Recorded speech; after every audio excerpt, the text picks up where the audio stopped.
আশ্চর্য লাগে যখন দেখি সীমান্তে হত্যার অপরাধের স্বীকার না করে বাংলাদেশি নাগরিকদের উপর দোষ চাপানো হয়।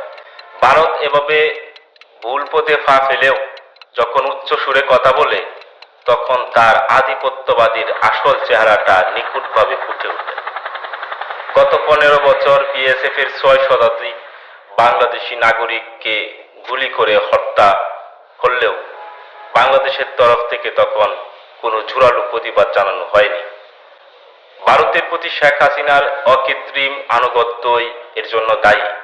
শেখ হাসিনার এই নতজানু মনোভাব সীমান্ত হত্যায় ভারতকে আরো আগ্রাসী করে তুলেছে।